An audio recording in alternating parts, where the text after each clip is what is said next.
엘리야는 이세벨이 바알과 아세라 선지자들과 같이 내 생명을 취하리라 라고 하는 그 한마디를 듣고 브엘세바까지 도망을 하게 됩니다. 생각해 보세요. 브엘세바와 그 다음에 갈멜산을 한번 일단 지형적으로 생각해 보시면 좋을 것 같습니다. 갈멜산, 이스라엘의 북쪽에 있는 곳이고요. 브엘세바는 우리가 잘 아시다시피 남쪽 유다, 거의 이스라엘의 남쪽 최남단이라고 이야기해도 과언이 아닐 것입니다. 한달음에 그렇게 먼 거리를 도망한 것을 보게 되죠. 거기에다가 브엘세바에서 사환을 머물게 하고 또 하룻길을 그렇게 광야로 도망치는 것을 보게 됩니다. 지칠 대로 지쳐 있고 낙심하여 쓰러져 있었을 때 하나님께서 주의 사자를 보내셔서 떡과 고기 또 물을 먹게 하시고 잠을 자게 하시죠. 먼저 육체를 완전하게 회복시키는 과정까지 지난 시간에 우리가 살펴보았습니다.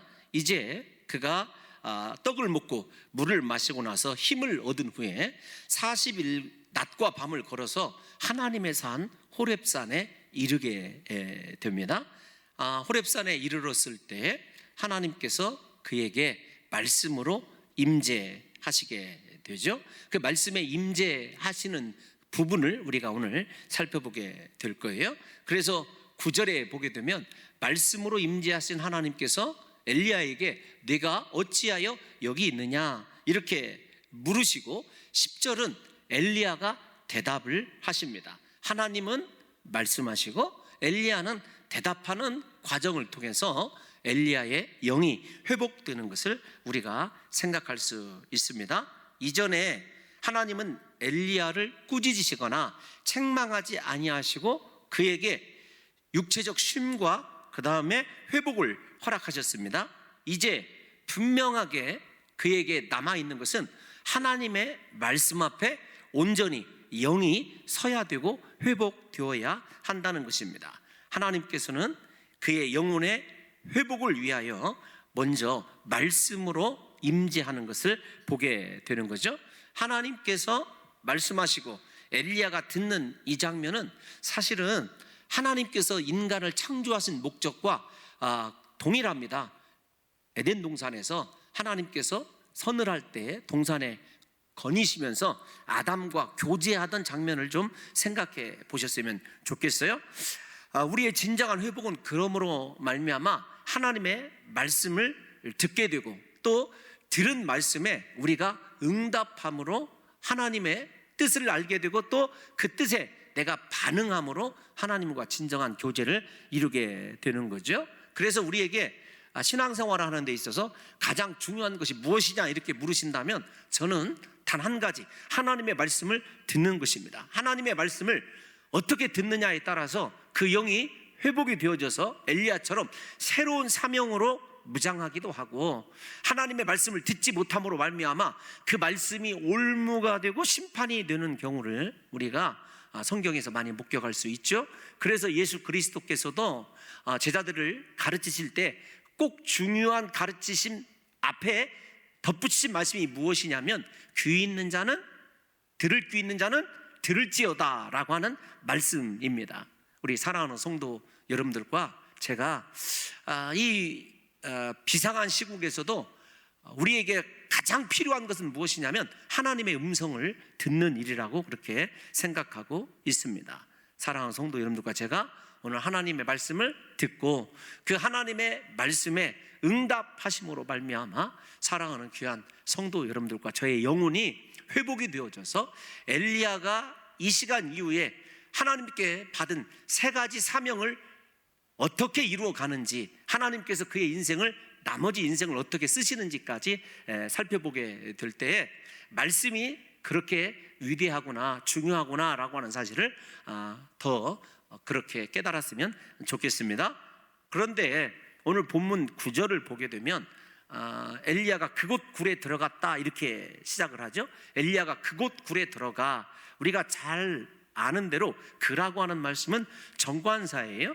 정관사라는 표현을 제가 왜 쓰냐면 하나님도 알고 있고 엘리야도 알고 있는 굴이에요.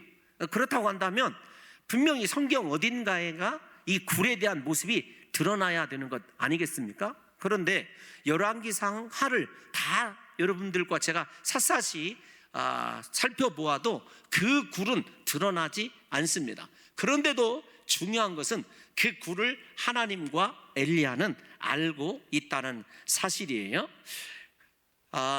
이 굴이 어떤 굴이냐라고 하는 것은 출애굽기 33장 21절에서 23절을 보게 되면 모세가 들어갔던 한 이 굴 이야기가 나오는데, 굴이라고도 하고 히브리 원어를 보면 구멍이라고도 그렇게 해석할 수 있는데, 반석의 틈이라고도 이야기할 수 있습니다. 하나님께서 모세를 부르셔서 모세를 대면하실 때 모세에게 영광의 등을, 하나님의 등을 보여주신 장소가 바로 그 바위 틈, 구멍, 굴이라고 이야기할 수 있습니다. 다시 좀 말씀을 드리면, 하나님이 나타나신, 모세에게 나타나신 일종의 지성소, 성막이 건축되기 전이기 때문에 지성소의 개념으로 사랑하는 성도 여러분들과 제가 이해하면 될 듯 싶습니다. 하나님께서는 지금 가장 거룩한 장소, 모세에게 영광의 뒷모습을 보여주신 장소, 모세에게 사명을 새롭게 하신 그 장소에 엘리야를 세워두신 것이죠. 이 장면만 보더라도 예수님께서 왜 변화산에서 모세와 엘리야와 함께 이야기했는지, 십자가에 못 박혀 죽으시기 전에 우리가 쉽게 이해할 수 있는 분이죠. 이해할 수 있는 부분이죠.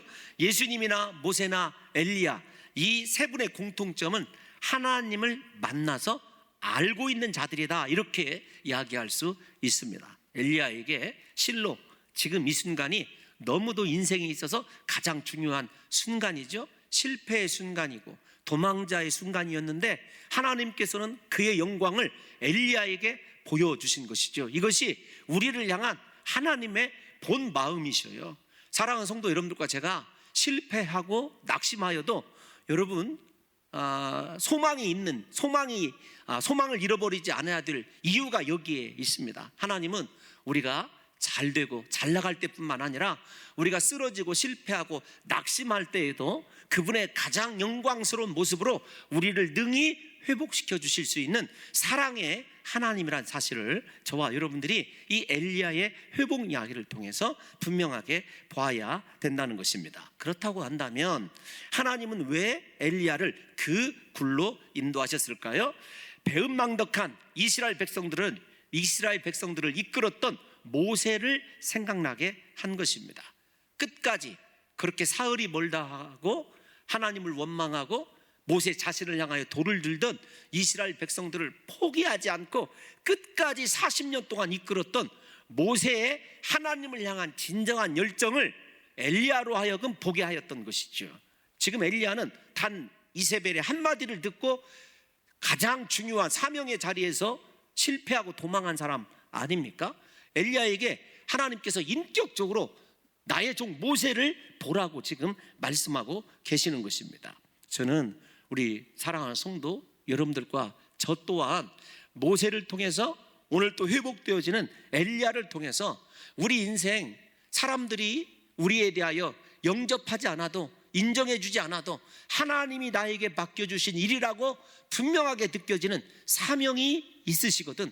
그 사명을 주님이 그만됐다 할 때까지 그렇게 감당하실 수 있는 사람들로 이 위기의 순간에 오히려 하나님을 만나고 음성을 들음으로 말미암아 회복되는 역사가 있으시기를 예수님의 이름으로 축원합니다. 분명히 하나님은 하나님의 부르심과 주의 사명에 대한 의식이 흐려져 가고 있는 엘리야에게 모세의 그림자를 보여줌으로 말미암아 그의 사명을 분명하게 일깨워 주시고자 한 것이라고 말할 수 있습니다.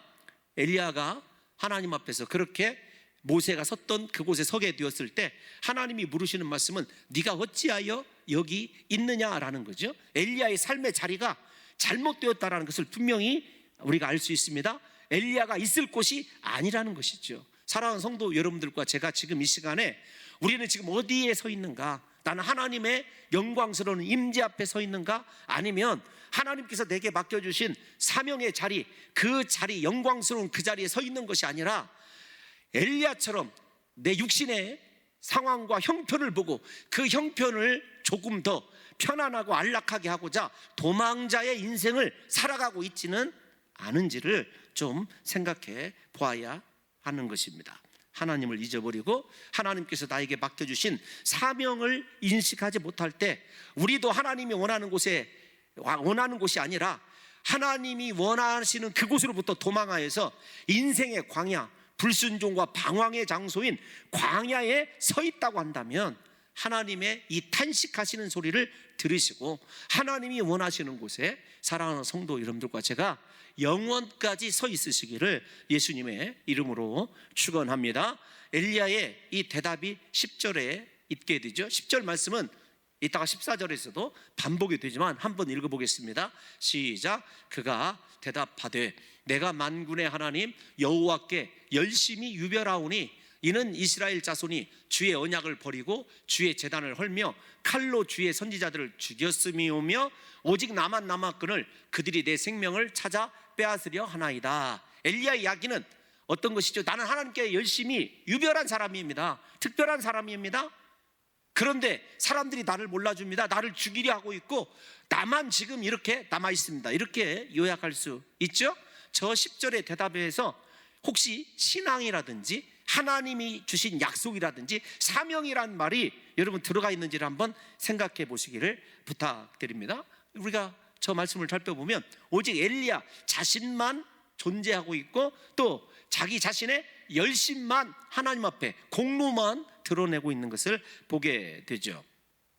그렇다 할지라도 우리가 이 엘리야의 고백을 통해서 분명히 한 가지는 좀 인정하고 싶다라고 하는 말씀이 있어요. 어떤 것이냐면 하나님을 향한 유별한 열심이라고 하는 말입니다. 이 말을 우리가 잘 아는 대로 나는 하나님을 향한 열심이 특심하다, 옛날 성경에 그렇게 쓰여져 있었죠. 유별하다라는 말은 무엇이냐면은 그런 뜻이에요.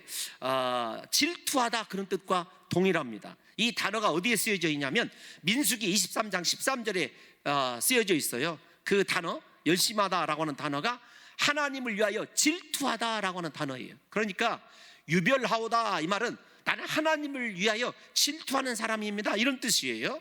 여러분들이 민수기의 말씀을 잠시 좀 생각해 보면 유별하다라는 말씀이 왜 질투하다는 말씀인데 하나님께서 기뻐하시는 단어인가 라고 하는 것을 생각할 수 있는데 우리가 잘 아는 대로 이스라엘은 하나님의 거룩한 신부들 아닙니까? 가나안 입성을 앞두고 시팀에서 바알보울에게 속아서 음행을 저지르게 되죠. 이때 비느하스가 음행과 우상숭배를 행하는 남자들과 그의 이방 여인들을 죽임으로써 하나님의 분노를 가라앉힌 사실이 있어요. 그때 비느하스가 뭐라고 이야기하냐면 그 하나님을 위하여 질투하도다 이렇게 되어 있습니다. 그러니까 하나님의 관점에서 보게 되면은 만군의 여호와 하나님만을 위하여 내 삶의 모든 감정과 모든 정성을 다 드리고 있는 사람이다 이렇게 이해할 수 있다는 것입니다.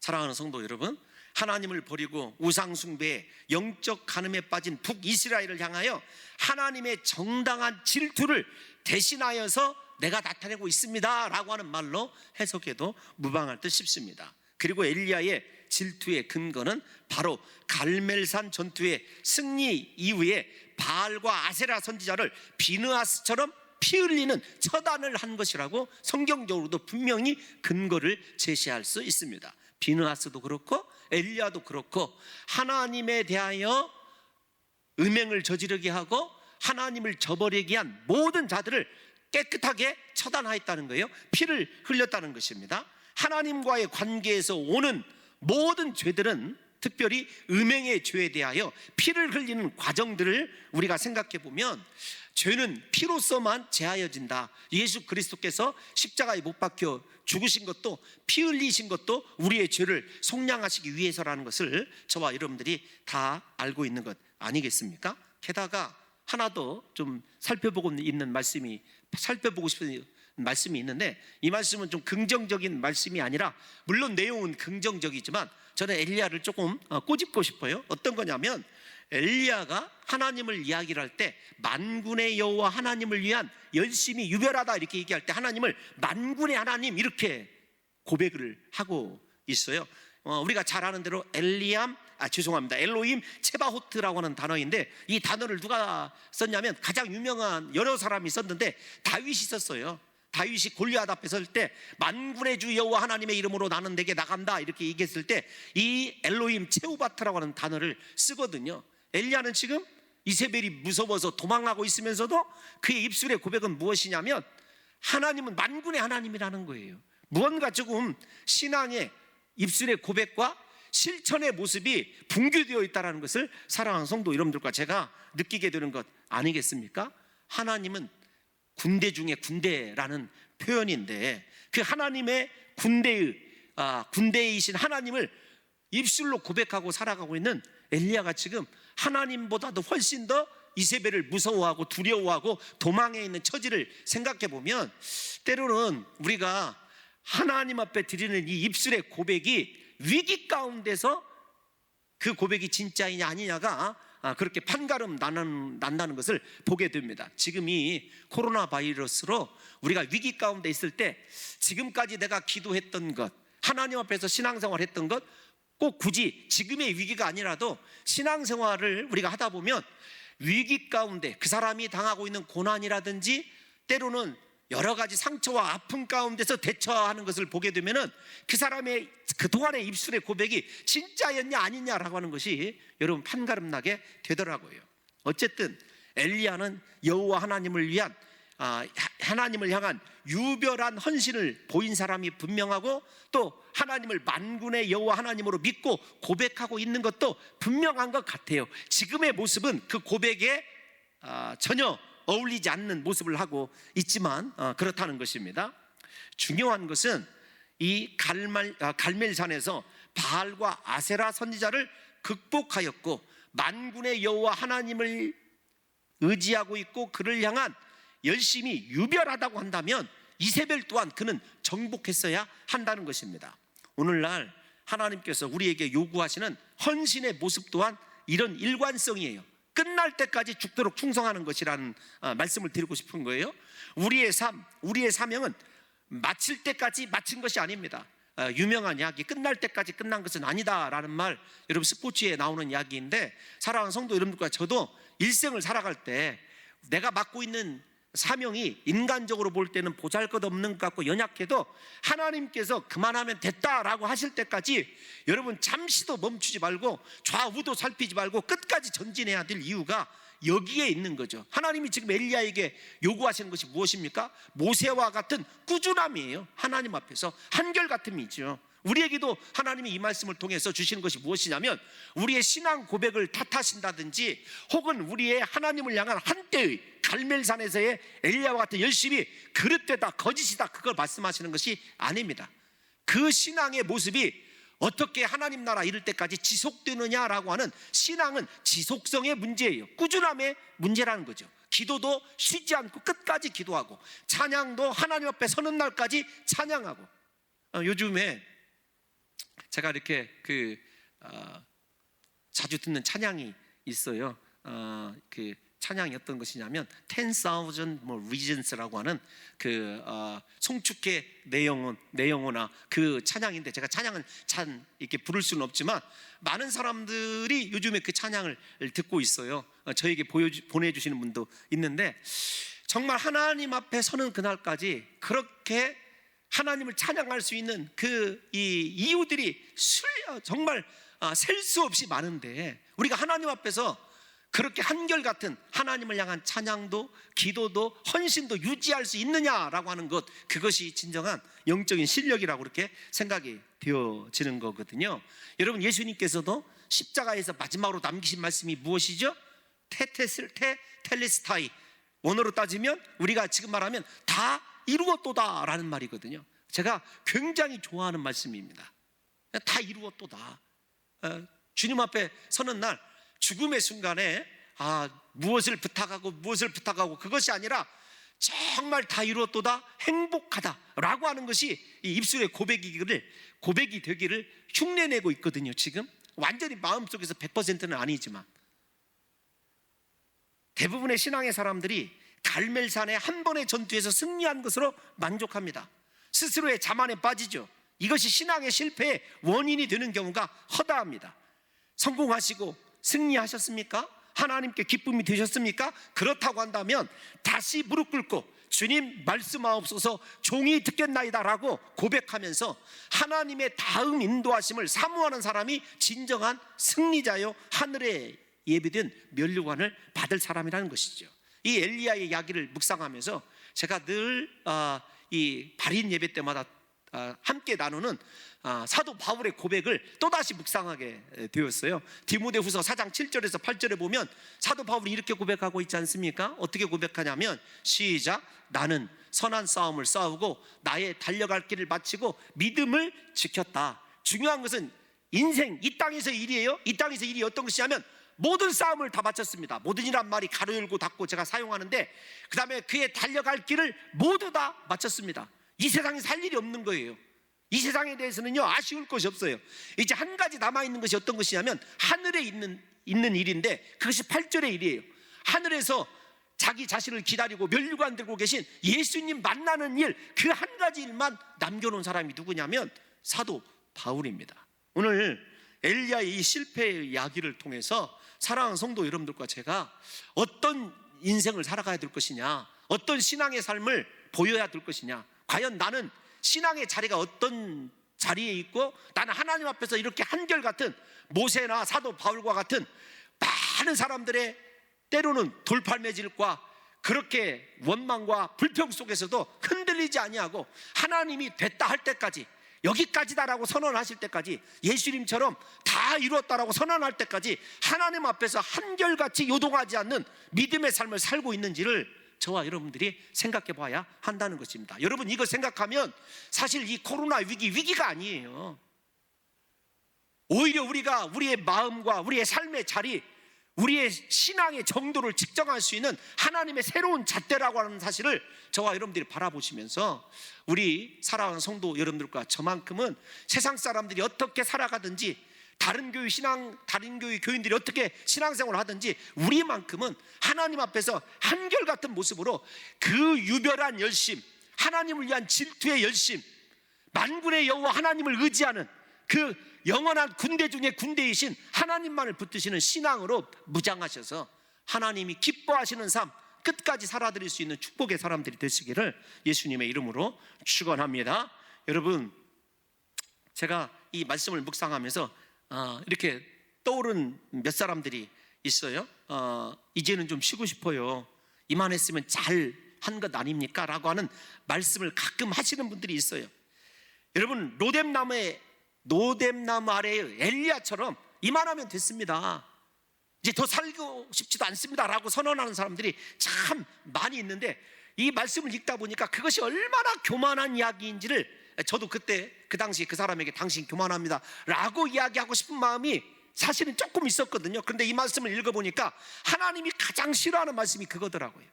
나는 너를 위하여 목숨을 버려서 사랑하고 너를 저 영생의 세계로 이끌어 줬는데 그 조금 해놓고 원망하고 불평하고 낙심하느냐, 절망하느냐, 이제 그만하고 싶다고 하느냐 라고 하는 이야기가 여러분 하나님께 얼마나 큰 불경이고 죄라는 사실을 좀 깨달으셔서 우리 하나님이 그만하라고 할 때까지 봉동중앙교회 성도들은 죽도록 충성하시는 귀한 성도들이 되시기를 예수님의 이름으로 축원합니다. 엘리야처럼 하나님이 원하시는 삶을 끝까지 경주하지 못하는 사람들이 봉착하는 신앙의 오류가 바로 이런 것들입니다. 신앙은 신앙인데 하나님 중심의 신앙이 아니라 자기 중심의 신앙이에요. 잘 구분이 되지 않아요. 자기 열심과 하나님이 주신 열심이 구분이 되지 않습니다. 근데 대부분의 사람들이 낙심하고 절망하고 이만하면 됐습니까? 엘리야처럼 반응을 보이는 사람들은요, 자기 중심의 신앙을 하고 있더라고요.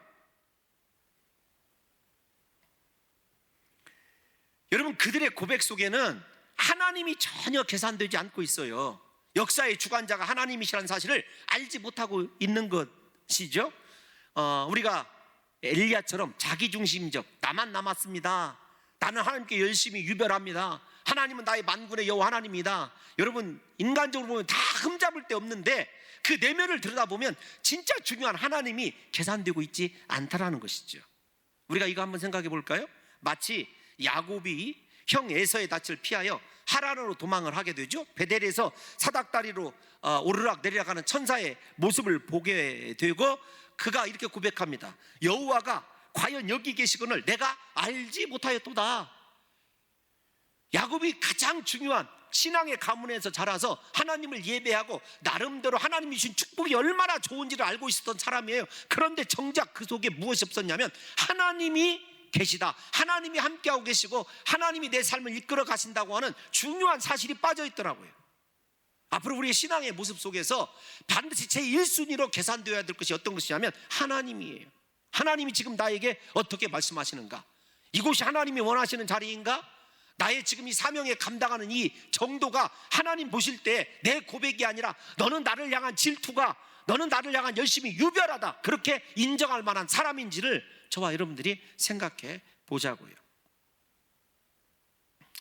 엘리야의 지금의 모습이나 야곱의 모습이나 우리의 모습이 자기중심적 사고에 치우쳐 있으면, 자기 신앙에 착각에 사로잡혀 있으면 하나님의 섭리, 하나님의 능력, 하나님의 임재의 이유를 모를 수밖에 없다는 것입니다. 여러분, 하나님께서는 엘리야에게 뭐라고 말씀하시죠? 하나님 앞에 서라, 하나님 앞에 서라, 이렇게 말씀하십니다. 엘리야에게 필요한 것은요, 다른 것 아닙니다. 사람 앞에 서는 것 아닙니다. 환경 앞에 서는 것이 아니라 하나님 앞에 서 있어야 되는 거죠. 저는 우리 사랑하는 성도 여러분들과 제가 주님 오시는 그날까지 하나님 앞에만 서 있기를 예수님의 이름으로 축원합니다. 여러분, 엘리야에게 하나님이 명하신 것이 그것이에요. 너는 이곳에서 나가 하나님 앞에 서라는 거예요.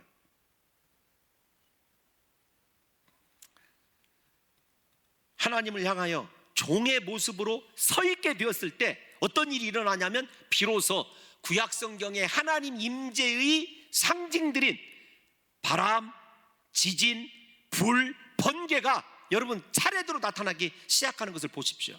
이거 중요한 것인데, 하나님의 능력이 얼마나 무한하고 위대한지를 우리가 잘 알고 있지 않습니까? 그런데 그 능력을 우리가 단 1%도 제대로 사용하지 못하는 이유가 어디에 있냐면, 제가 이 사실을 보면서 회개하는 것이 그 부분인데, 하나님 앞에 한결같은 모습으로 서 있지 못하기 때문이더라고요. 하나님 앞에 서 있으면요, 하나님이 눈에 보이는 것들로도 얼마든지 우리가 사모하는 눈에 보이는 기적들을 일으켜 주실 수 있다는 것이에요. 그런데 이 말씀을 우리가 이 10절, 11절을 자세히 읽다 보면 어떤 일이 일어나냐면, 하나님이 그곳에 계시지 않더라, 바람에도 불에도 지진 위에도 계시지 않더라는 말이 3번이나 반복되고 있다는 것을 여러분 보게 됩니다. 사랑하는 성도 여러분, 그 이유가 어떤 것이냐면, 엘리야에게 분명히 외적으로 그런 구약의 모든 하나님 계시 임재의 상징들을 보여주셨지만 그것이 엘리야에게 필요한 것이 아니었어요. 이미 엘리야는 갈멜산에서 불로서 응답하신 하나님을 체험하고 성령의 능력으로 아합의 마차보다도 빨리 달릴 수 있고 죽은 아이를 살리는 그런 능력과 기적을 통해서 외적인 하나님은 충분히 경험했던 거예요.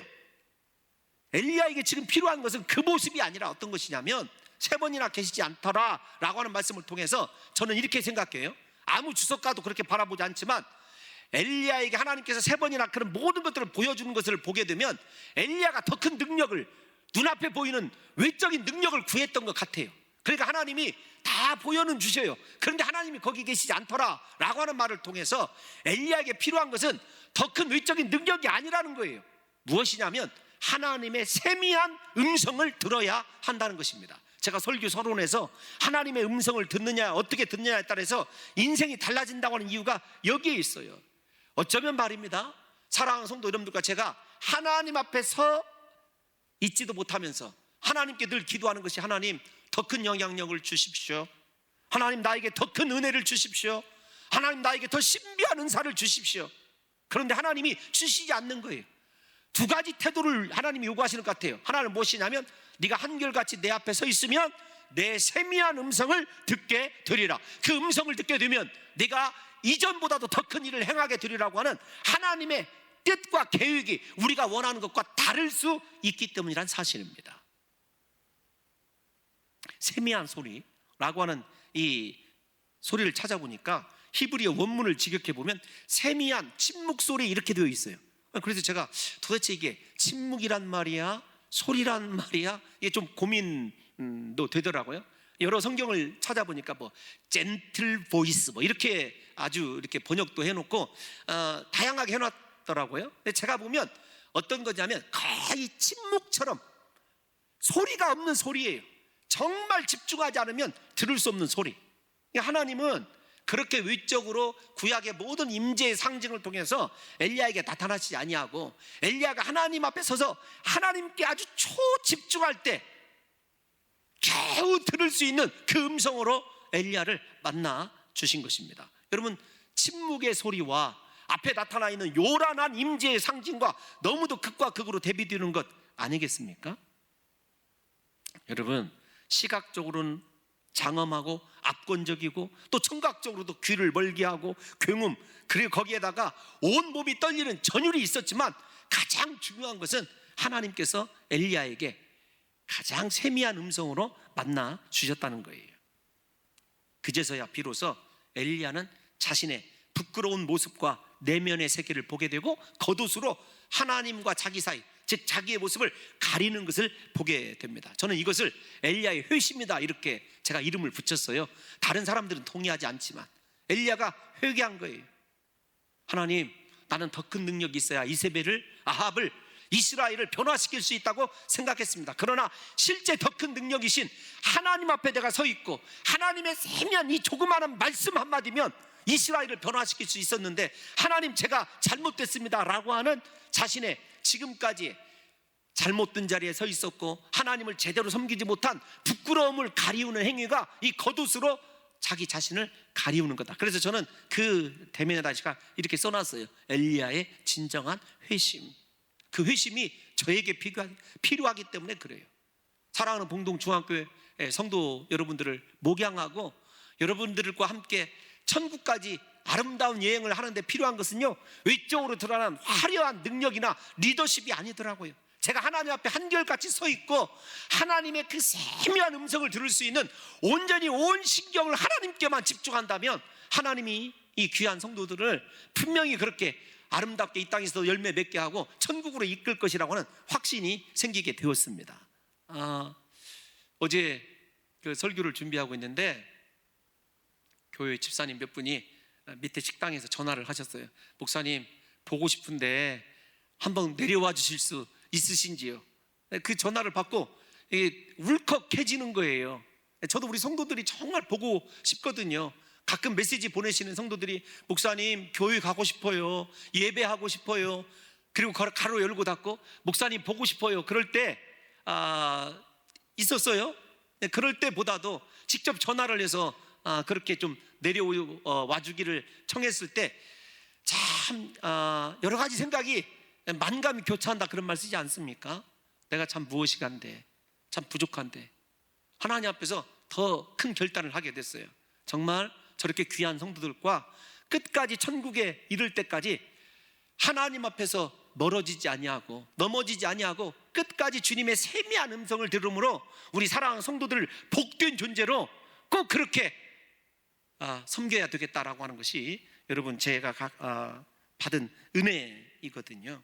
저는 우리 사랑하는 성도 여러분들과 제가 엘리야의 이 실패, 이 회심이 우리 가운데 있었으면 좋겠어요. 더 이상 사람들이 주목할 만한 외적인 능력과 권세를 원하지 마시고 하나님 앞에서 한결같이 서 있을 뿐만 아니라 하나님의 세미한 음성을 들음으로 말미암아 그 말씀대로 행하게 될 때에 역사하시는, 우리 속에서 역사하시고 우리 대신 싸우시고 우리 대신 일하시는 그 하나님의 능력과 하나님의 권능을 경험하시는 복된 성도들이 되시기를 예수님의 이름으로 축원합니다. 엘리야가 빠진 가장 큰 오류가 무엇이냐면 나만 남았다라고 하나님 앞에 주장하는 거예요. 우리가 잘 아시다시피 성경 18장에서 우리가 19장에 이를 때까지 오바디아라고 하는 사람 우리가 국내 대신 알고 있지 않습니까? 그도 하나님께서 쓰시는 사람이었어요. 오바디아가 숨겨둔, 물론 이 말씀 뒤에 이제 바알에게 무릎 꿇지 않은 7천이 나와요. 오바디아가 굴에 숨겨준 여러분 100명의 사람들도 있었지 않습니까? 그런데 엘리야는 자기만 남아있는 것처럼 생각해요. 하나님 앞에서 자기만 열심히 있는 것처럼 생각합니다. 나만 이 일하고 있다, 나만 이렇게 죽도록 고생하고 있다고 착각하고 있는 것이지요. 사랑하는 성도 여러분, 저도 여러분들에게 묻고 싶습니다. 사실은 여러분들에게 물어야 될 것이 아니라 저 스스로에게 물어봐야 되거든요. 야, 홍 목사, 너 왜 너 혼자라고 생각하느냐? 왜 너만 외롭다고 생각하느냐라고 하는 질문을 한번 드리고 싶습니다. 우리가 과연 혼자일까요? 우리가 고뇌하고 고통하고 있는 신앙의 문제 때문에 여러분, 나와 동일한 아픔을 가지고 한쪽 구석에서 가슴을 치며 울며 기도하는 사람이 있다라고 생각해 본 적은 혹시 없느냐고요. 어떤 말이냐면, 나와 동일하게 아파하고 상처받고 힘들어하는 사람이요, 얼마든지 있을 수 있어요. 또 조금 더 좋은적인 예를 들면, 나 혼자 기도하는 것 같아도 그렇지 않더라고요. 기도하는 사람이 있어요. 예? 얼마나 감사한지 몰라요. 새벽 예배는 드릴 수 없지만 조금 이른 시간에 나가서 우리 성도님들, 그래도 우리 장로님, 우리 교육자들 다 오시거든요. 그때까지 기도하고, 나 혼자 기도하는 거 아니니까 얼마나 힘이 여러분 나기도 하고 위로가 되는지 몰라요. 좋은 쪽이든 안 좋은 쪽이든요, 여러분 엘리야처럼 나만 남았다, 이 생각은 결코 은혜스러운 생각이 아니라는 거예요. 제가 이 본문을 묵상을 하면서 마지막 한 가지 우리 사랑하는 성도 여러분들께 드리고 싶은 말씀이 있어요. 어떤 거냐면, 여러분, 우리에게 가장 큰 병이 들 때 나는 이 교회에서 설 자리가 없어 라든지, 혹은 나는 내 마음을 알아주는 사람이 없어, 그거 하나님이 가장 싫어하는 마음이라는 사실을 아셔야 됩니다. 하나님은 나는 모를지 모르지만 나와 함께 어느 순간에 하나님이 원하시는 그때 일할 수 있는 수많은 동역자들을 예비해 놓고 계시다는 거예요. 앞에서 말씀드린 대로 목회자들이 목회를 하면서 가장 빠지기 쉬운 함정이 무엇인 줄 아십니까? 나만 교회를 위하여 염려하고 있다라는 착각입니다. 그렇지 않아요. 하나님이요, 혹시 나보다 생각의 농도는 옅을지 모르지만 수많은 사람들이 함께 생각하고 있고 함께 사랑하고 있고 함께 기도하고 있더라고요.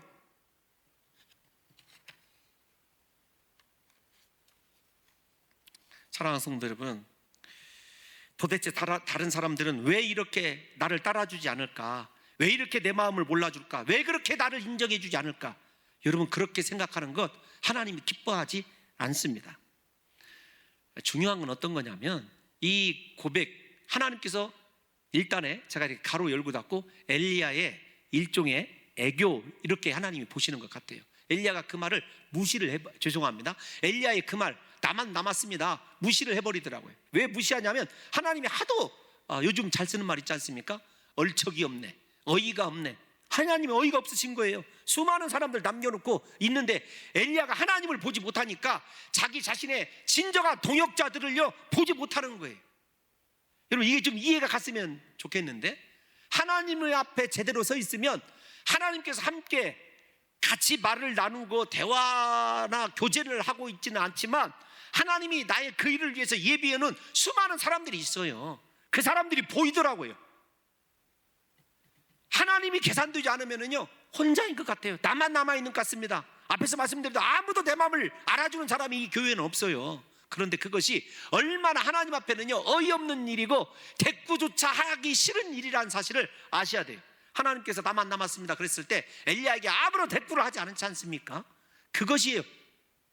대답할 가치가 없기 때문에. 그러면서 엘리야에게 가로 열고 닫고, 야, 정신 차려, 너 이제부터 내가 말하는 이 일을 감당해야 돼. 15절부터 여러분 우리가 읽지 않았습니다. 다음 주에 살펴볼 말씀인데, 엘리야에게 세 가지 사명을 줘요. 세 가지 사명을 줘요. 여러분, 엘리야의 고백을 들으시는 하나님이 엘리야를 책망하시는 것이 아닙니다. 사람의 많고 적음의 문제도 아니고 너만 남아있는 것도 문제가 아닙니다. 무엇이 엘리야의 가장 큰 문제냐면, 지금 하나님 앞에서의 사명을 잃어버린 것이 문제였어요. 엘리야 자신이 중요한 것이 아닙니다. 나만 남아있어도, 죄송한 표현이지만 제대로 좀 설교를 하기 위해서 조금 더 도움을 드리기 위해서요, 나만 남아있어도 그 남아있는 자리가 사명의 자리라고 한다면요 하나님께서 어떻게든 모든 일 이루셔요. 여러분, 그 사실을 우리가 모른다는 거죠. 제가 좀 설교에서 벗어나지만 이 말씀을 이렇게 묵상을 하면서 어떤 것을 느꼈냐면, 차라리 나만 남아 있으되 사명의 자리에 있을 때 하나님이 나를 위하여 더 많은 일들을 행하시겠구나라는 생각이 들더라고요.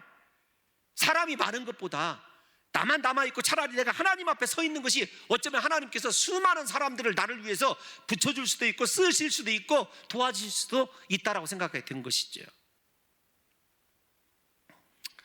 여러분 15절 아까 띄워놨으니까 미리 조금만 맛보고 설교를 마치죠. 15절 시작. 여호와께서 그에게 이르시되 너는 내 길을 돌이켜. 너 이 길을 돌이켜야 된다는 거예요. 인생의 방향을 돌이키라는 것입니다. 사고의 방향을 돌이켜야 된다는 거예요. 어디에요? 사명의 자리로.